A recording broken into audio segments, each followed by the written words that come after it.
સુરતના યોગી ચોક અને સાવલિયા સર્કલ વિસ્તારમાં પીવાના પાણીની પાઇપલાઇનમાં ગટરનું પાણી ભરી રહ્યું હતું અને હોવાની વ્યાપક ફરિયાદો ઉઠી હતી અને સ્થાનિક રહીશોને ખાસ કરીને ગૃહિણીઓએ આક્રોશ છેલ્લા 2 અઠવાડિયાથી પાણીનો રંગ એકદમ કાળો અને ડહોળો જોવા મળ્યો હતો।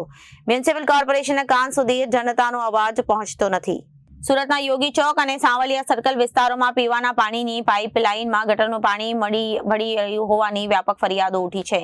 સ્થાનિક રહીશો અને ખાસ કરીને ગૃહિણીઓ આક્રોશ છેલ્લા 2 અઠવાડિયાથી પાણીનો રંગ એકદમ કાળો અને ડહોળો જોવા મળી રહ્યો છે।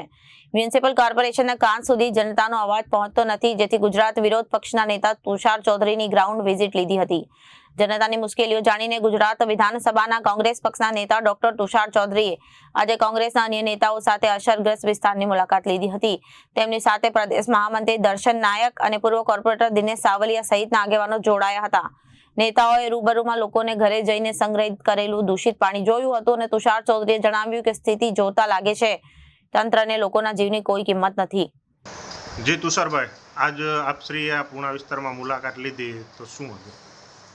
સુરત શહેરના યોગી ચોક અને સાવલિયા સર્કલ વિસ્તારમાં છેલ્લા 15-20 દિવસથી પીવાના પાણીની જગ્યાએ દૂષિત પાણી મહાનગરપાલિકા દ્વારા પૂરું પાડવામાં આવી રહ્યું છે।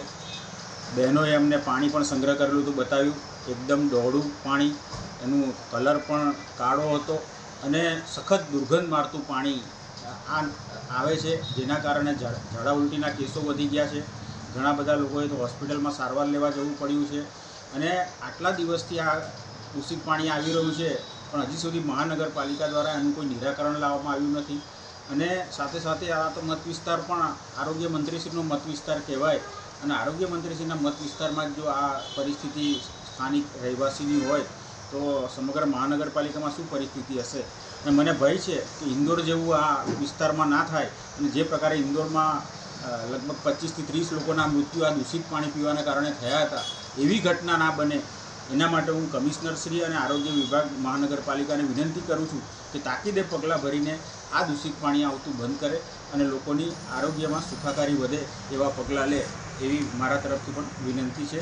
અને આવનારા દિવસોમાં જ્યારે વિધાનસભા સત્ર પણ શરૂ થઈ રહ્યું હોય ત્યારે આ પ્રશ્ન અમે વિધાનસભામાં પણ લઈને જઈશું અને મહાનગરપાલિકા પાસે એનો જવાબ પણ અમે માગીશું। Reporter Arvind Rathod, Janadesh news, Surat.